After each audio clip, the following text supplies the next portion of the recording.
Assalamu alaikum, brother Nourdeen. Walaikum salam wa rahmatullah. So you've been a Muslim since 2008 nearly. Yes, December of that year. Uh, Alhamdulillah.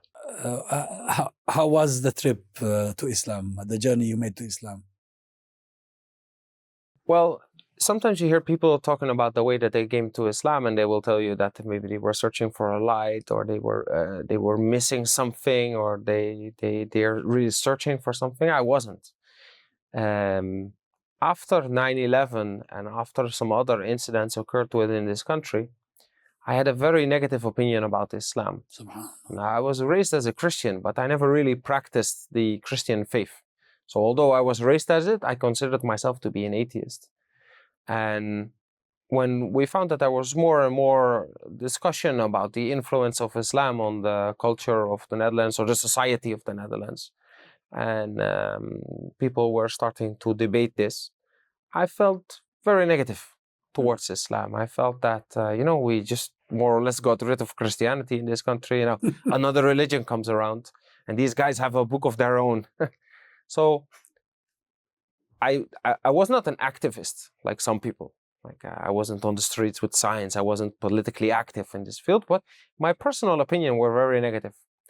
But I found that whenever I was speaking to people about Islam and I was voicing all my negativity, I did not have a lot of references to really back up my claims.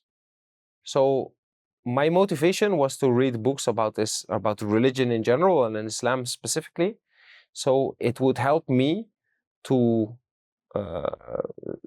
detail my arguments against Islam.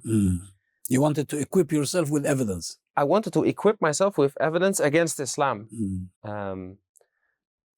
And during the course of 4.5 years, and it's not like I was reading every day for 4.5 years, but from the moment it started till the moment I finally took my Shahada, I found that all the arguments that I had against Islam, that I tried to back up with evidence, I needed to scratch them off my list. And at some point, there were no arguments left. And while I was doing so, more and more arguments in favor of Islam came to the table. What sorts of books did you read? At first I read more or less academic books from non-Muslims describing Islam and religion in general. And it really took a long time for me to start reading books that were written by Muslims themselves. I remember one of the first Quran translations that I was reading in Dutch was also a translation made by a man who wasn't a Muslim himself. So it really took a long time for me, but then by the time I started to take it seriously and I started to notice a shift in my own thinking and in my approach to Islam, I think it was more or less that moment that I really started to read about the biography of the Prophet ﷺ. And then things really started to get into motion. But it wasn't until and I even fasted during the month of Ramadan before I was a Muslim, because I figured that you can read about Ramadan, but it's like reading about an apple pie, right? So you wanted to try it. Yeah, you don't know apple pie until you tasted it. So you can read about it, but you gotta taste it. So I did the month of Ramadan, which is funny because in the Dutch media they always say Muslims are fasting from sunrise to sunset. So I had Islamic colleagues and they were complaining, oh, we need to wake up this so early. And I said, oh, it's so easy. I don't know why you are complaining. You're Muslims. I'm not even a Muslim. I think it's easy. But then later on, I figured that it's not from sunrise, but it's from Fajr. So these guys were all waking up like 2 hours earlier. And I was being like a tough guy, like, why are you complaining? I was wrong. But it's when you get into when you're from the outside and you're slowly working your way inside and you have no idea and you're just trying to grab hold of the details. But it wasn't until the moment that I really started to consider that Islam was probably the truth, and that Muhammad ﷺ was probably rightfully so referred to as a prophet. And then a lot of social questions came into play because I'm a white male on the northern hemisphere. I had a job. I was doing fine, and it's very easy to be a white male atheist in this society. It's like everything is, it's like the sun is shining every day, right? From a society perspective. Yes. And there's a lot of pressure on the Islamic community. So I was like, man, am I going to join the people who are under pressure while I'm in a position of privilege? And then at one moment, I remembered that I was reading in the beginning of Surah Al-Baqarah in the Dutch translation, where Allah subhanahu wa ta'ala was speaking about the hypocrites. And in Surah Al-Baqarah, the hypocrite is the person who says, I'm a Muslim, but in his heart, he knows he is not. And I already had a lot of conversations with people. And when I was speaking about Islam, they're saying, what, but are you a Muslim? And I said, no. And then I was reading this about the hypocrites, and I thought, you know what, I'm a hypocrite as well.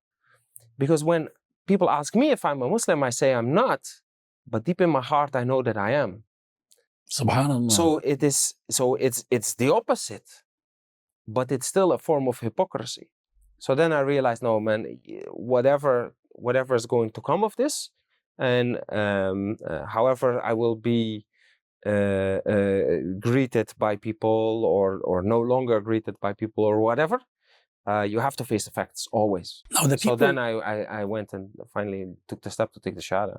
The people around you, the people who knew you, did they know that you were skeptical about Islam and that you were searching in order to prove Islam to be wrong, and then suddenly they discover you are a Muslim? Yeah, I grew up in a household where we very frequently have very open conversations, not debates, but we're really challenging each other's views and explaining what you're thinking of topics.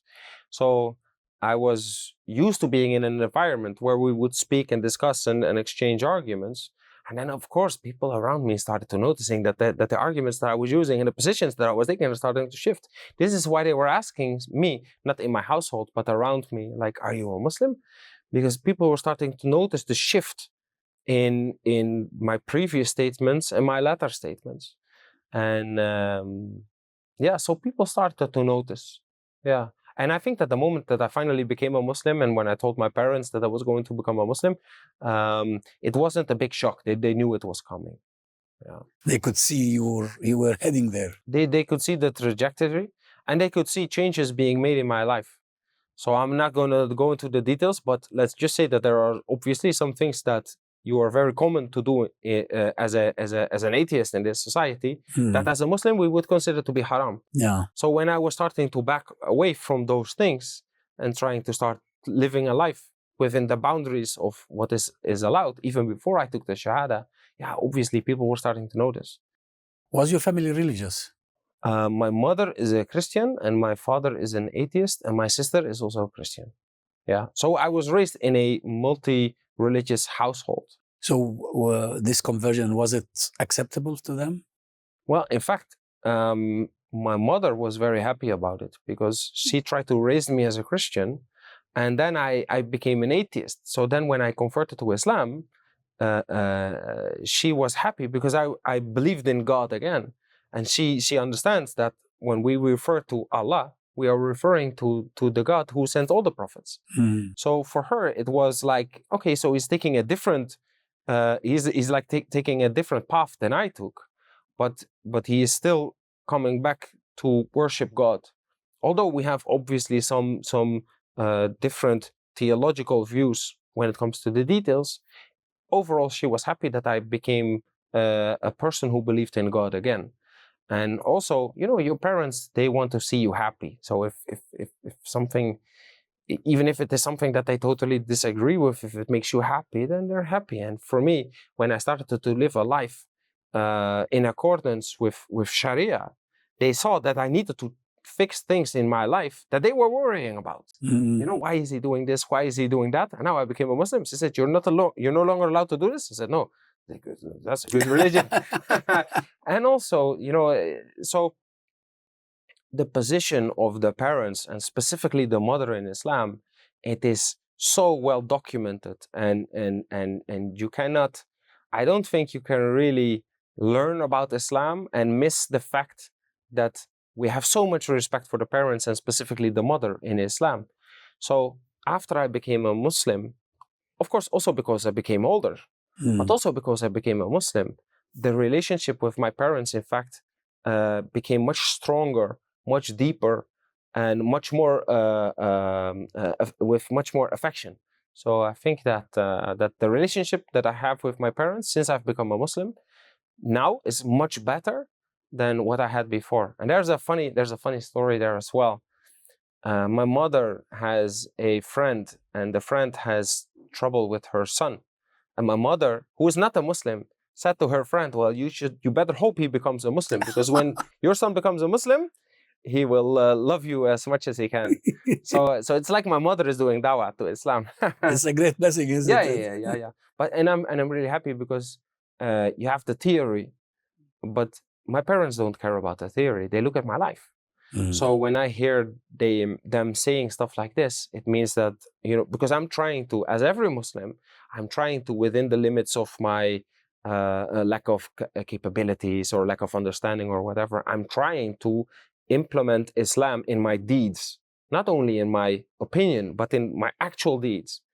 So then when people are looking at your deeds and they are considering this to be good and good because of Islam, I think that's a very good thing. Well, the best dawah ever is dawah by example. Yeah. It's not by preaching, it's not through words, but when people see you behaving well, yeah, then they start saying, "Oh, well, if this is because of his religion, then that's a great religion." Yeah. Now, what about your friends and acquaintances?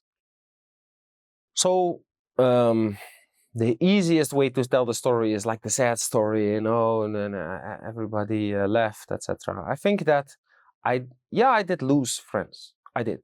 But they also lost me, because the things that we used to do, I no longer did. So they chose to continue on the trajectory that they were on, and I chose a different path. And I think it's part of life that you meet people and then you join, and then at some point, with some of the people you depart. What I did not expect when I became a Muslim, because I had a very I did not have a very clear understanding of the way that the Islamic community would view me as a convert. I figured it would be like I'm like a class B Muslim, right? And that's what I expected. How wrong was I? But Why? What did you hear? Things? No, no. Just a misunderstanding. It's just an assumption. I figured all these people have been Muslim all their lives, so I'm gonna go to the mosque and they'll look at me like. And some of the guys in the mosque knew who I was before I became a Muslim. So I was like, man, they're going to see me coming. I'd go like, that's the guy that did this and that, right? So I wasn't very bad, but I wasn't good either, right? So, but there was, of course, huge acceptance, and I have a lot of Muslims in my friend group now. But the interesting thing is that I also found that some of the people that I knew that were non-Muslim before my Shahada have now become much better friends. Because now when we have discussions, we really discuss our values, our core values, although our core beliefs. They are still non-Muslim. And although they are still non-Muslim, my friendship with some of these people really went to a much higher level. Wow. So I think that you lose people, the people lose you, and then you gain new friends. Yeah. And overall, I mean, it's a major upgrade. Yeah. Now, Holland is known for, well, probably it's not unique anymore, but usually our impression of Holland is that the far right is rising and the anti-Islamic or the Islamophobic tendency is on the rise. Is this an impediment in the face of Islam being accepted in this country? So there are multiple effects. And not all effects are negative. Now, when I'm going to refer to positive effects, keep in mind the source is negative. The rise of the far right is negative. Anti-Islam rhetoric is negative. Politicians trying to enforce restrictions upon Muslims and Muslims only in a country where the constitution says that the government is not allowed to differentiate between religions, this is bad, right? So, but it has some positive effects and it has negative effects. So the negative effects is that obviously there is a very big push towards thinking negative about Islam. This narrative, this very negative narrative is being pushed by big forces. So this is something we need to deal with, and it hurts the security of Muslims, especially the women. When I walk in the street, people don't know, because I'm white, people don't immediately think that I'm a Muslim unless that I'm wearing Islamic clothing. But for the sisters, of course, with the hijab, this is there. It results in some security risks. On the other hand, everything that you give attention will grow. So two things happen. One, for the people who are not Muslim and who are constantly hearing negative things about Islam, just like in my life, because my story isn't unique, they will want to research it more because they want to understand the threat. Now, everybody who has an open heart and an open mind and starts to investigate Islam, I mean, we open the door for them and they can take Shahada up there, right? Yeah. So up there in the prayer room, right? So, or wherever they are, right? The second thing is that it pushes Muslims much further into the religion. And this is a very strange thing because, again, the cause is a negative thing. And I'm not going to say the cause is good. But the consequence, this specific consequence, is positive. Because you have so many Muslims who were raised with Islam but never really questioned it. And as a result, never really studied it. So they just more or less copy whatever they saw the people around them doing, but there's no intellectual, theological basis behind it. But because in their school system, people are saying, you are a Muslim. And in their work, people are saying, you are a Muslim. And you think this, and the Quran teaches that. They want to research it. And then, because of this pushes them further into the religion. So we now see that because a lot of the Muslim community in this country came here through migration.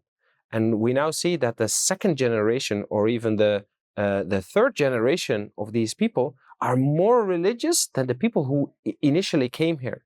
Why? Because the anti-Islamic sentiments is pushing them not out of Islam, but further into Islam. And they are more enlightened. It's not just being religious. It's also being more educated about the Deen. Yes, definitely. And it's also not only about being strict, it's about being passionate. It's about, so it's not only about, so you can say like, this specific thing is not allowed, but I'm going to do it anyway. Then you can grow and say this specific thing is not allowed, so therefore I will not do it, although I want it. But then you get to a level, oh, this thing is not allowed because Allah thinks it is bad for me. And I put my trust in Allah, therefore I do no longer want to do it. And that's a very important step. And we see that the younger generations, because now they are getting the more knowledge, which is funny because I teach Islam on a basic level, right? I'm on a basic level to converts. But half of my classroom are filled with people who are raised with Islam. And born as Muslim. Born as Muslim. Yeah, and then, everybody's born as Muslim, etc. But they were at least raised as Muslim. Let's say that. When you teach Islam, it's Islam anyway. So whether it is for a converts or for...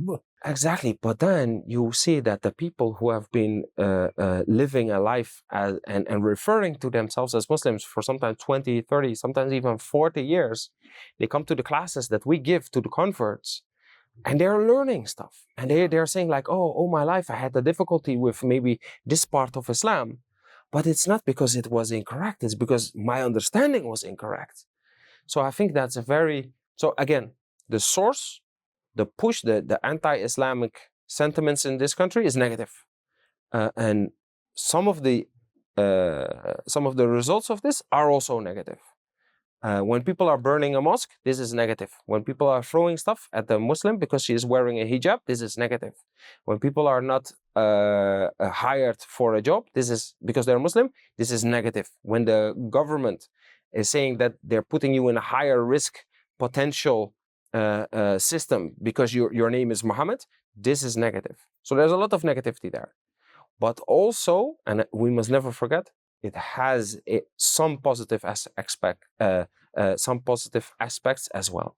What options do the converts? Well, probably this can be also asked of all the Muslims, but specifically reverts or converts, what options do they have in combating the Islamophobic extremist right? Yeah. So converts are not intrinsically better Muslims, of course. They don't necessarily know more. They are not necessarily better in practicing Islam. So I consider a convert equal to another Muslim. Yeah. They do have one very strategic benefit, and that is that they know what it's like not to know what it's like. So when they've been through the experience. Yeah. So when I'm talking to a non-Muslim, I can understand some of the misconceptions he has because I had them as well. Or the concerns. Or all these things. Or even in language, you will find that people who are non-Muslims will use the same words with a different meaning than Muslims. So when we as Muslims refer to Islam, we're talking about the religion of God. And we are, as Muslims, trying to adhere to this religion, which is already there before we were born. But when non-Muslims are talking about Islam, they are talking about the thing that you are actually practicing. So this is a difference in language, and it results in miscommunication.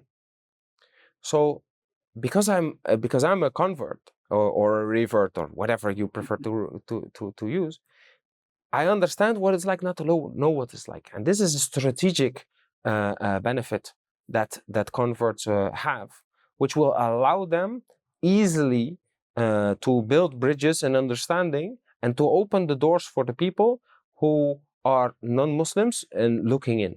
Yeah. Now, people of your generation, probably people who are who preceded you in accepting Islam, I've met some brothers who embraced Islam in the early 90s or even earlier. Now, their children and their grandchildren are born into Islam. Yeah. And a new society is being formed. But also at the same time... It means we have native Dutch Muslims. Exactly. Yeah. Not just Dutch. I mean, here in the Netherlands, you have Dutch. And in other UK, countries as well. Yes. Everywhere. Yes. But what I'm concerned about, and I'd like to hear to hear from you about this, is that the family as a unit is still vulnerable. I hear many of the brothers and the sisters I interview, they're divorced or they divorce. The children are living with one parent and not the other. What can be done to resolve this problem? Okay, so first, I do not, by definition, think that divorce is wrong.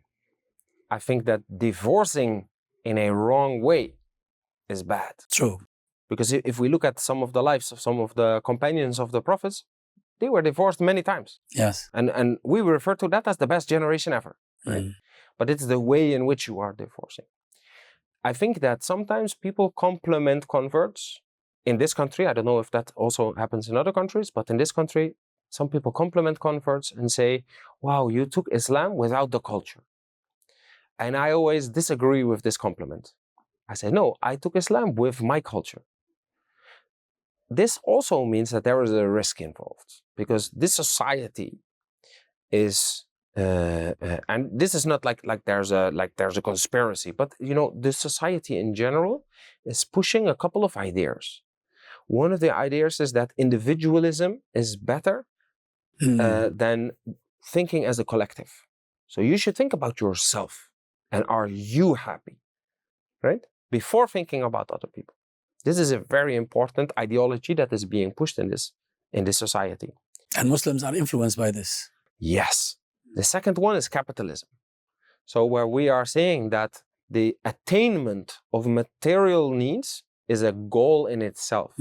As a Muslim, I'm not against owning money or property, but I'm against materialism, which means that I'm wrongfully giving it a much higher value in my life. Becomes a priority. Yeah. No, it's an amana.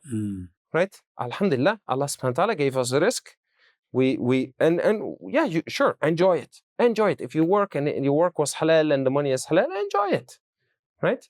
But the capitalism and the materialism should not be accepted as an ideology, right? And then the third one is we have a lot of postmodern thinking, where people are considering truth to be a relative term. What is true to you? What is true to me? And these three ideologies of individualism, of capitalism, and of postmodernism, they can become a part of the thinking of a Muslim without him knowing it. So a person is praying 5 times a day, he's fasting, he's reading Quran or she's reading Quran, etc., thinking, I'm really doing good. Because when you look at the orthopraxis, the actual deeds, we would say this is correct. They're accepting, they're doing what is mandatory and they're staying away from what is haram, right? But at the same time, we find that these ideologies can become a part of the thinking and a part of the worldview of these people. And sometimes we can even see that it influences, for instance, the way that they're reading the Quran. So I hear somebody say, somebody else says, okay, I have a different religion. And they say, this is good. This is nice. As a Muslim, I think it's very nice that you are a Christian.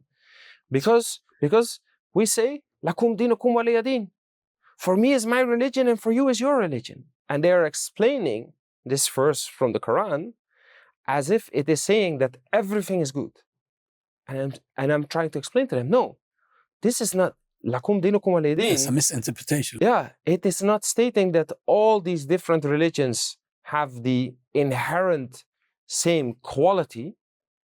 It's a red line where we're saying we're not going to cross into the religion of another person. Because our religion is al-haq, right? So also people say, la ikra fi din. Huh? Somebody says, do you think that I should become a Muslim? They say no. La ikra fi din. And I tell them, listen, this is only the first sentence of the verse. Say the entire verse. True. Right? There is no compulsion in the religion because the thing that is right can be easily recognized from the thing that is wrong. It is not saying that everything is identical. So when I say the Shahada, that's not my opinion. It's not like, yeah, you know, come to think of it, yeah, la ilaha illallah, la ilaha illallah, right? No, it's not like an opinion that I have. It's not that this is not my perspective or my view. No, this is the truth. Yes. When you put me in front of a judge and you put me under oath and I will have to testify, and if I lie, you're going to send me to jail for the rest of my life, I will say, Ashhadu la ilaha illallah wa ashhadu anna Muhammadan Rasulullah sallallahu alayhi wa sallam. So this idea of postmodernism can be dangerous. And then, of course, with capitalism, when we are wanting to strive for Jannah, not dunya. We're in dunya. We're not denying dunya, but we're striving for Jannah. So capitalism will want you to strive for dunya, right? So we need to get rid of at the expense of the akhirah. Yeah. And then individualism, no, we are a collective. We are a collective. And so many times I hear Muslims say, but why are you talking about the way that I am practicing? This is my life. And I tell them, no, this is not your life. Because when you go into the office and you're not going to ask for a place to pray, because you're saying, don't bother. This is my life. This is how I chose to do it. I'll come home and I'll do my prayers late, right? I don't want to do that in the office. And they'll say, it's my life. I said, no, it's not your life. Because the Muslim that's coming after you, it will become much more difficult for that person. Yes. Because when that person says, I need to pray in time, and I've literally seen this so many times. When the Muslims in the office say, we want to pray on time, they say, why? All the other Muslims here say it's no problem. So I tell the other Muslims, this is not your life. Don't consider this from a perspective of individualism. We are a collective. You need to pray on time because it will help the person coming next to you. You need to stay away from the alcohol because it is going to, or when there is a meeting and there's alcohol and you say, well, I prefer not to attend. They say, why not? All the other Muslims are coming. Are you an extremist? Say, no, they should have also said the same thing, right? So we need to have in our ideology to reject the individualism and accept the collective thinking of the Ummah as a whole. We should reject capitalism and remind ourselves that we are in dunya and you're allowed to enjoy yourself, you're allowed to have and attain property, become rich. I want every Muslim to become a multimillionaire because they have to pay zakat, right? Lots of it, right? This is good, but keep in mind, don't ever think this is more important than Jannah. Don't ever trade Jannah for dunya, right? And then the second thing is this postmodernism. No, Islam is the truth. It's not your opinion. It's not your feeling. This is the truth. Do I respect the freedom that other people have to disagree? Yes. Do I respect their traditions in a way that I will defend their freedom? I will. Well, if I hear that there will be an attack on a church, will I be there to defend it? I will. But if you're asking me, does this mean that our religions are equal? No, Islam is the religion of Allah. Right? So we need to be very strict on these ideologies. And those ideologies, they can become part of, or they can stay within the mind of a revert. And keep in mind, they can also be through influence from schools, from work, from media, from social media. They can become part of the thinking of the people who are raised with Islam as well. So we need to be very strict on the impact that those ideologies can have, because eventually these ideologies will become an obstacle between us and the satisfaction that Allah will have about our lives. Brother Nourdeen, it's been really a great pleasure talking to you. Likewise. Thank you very much.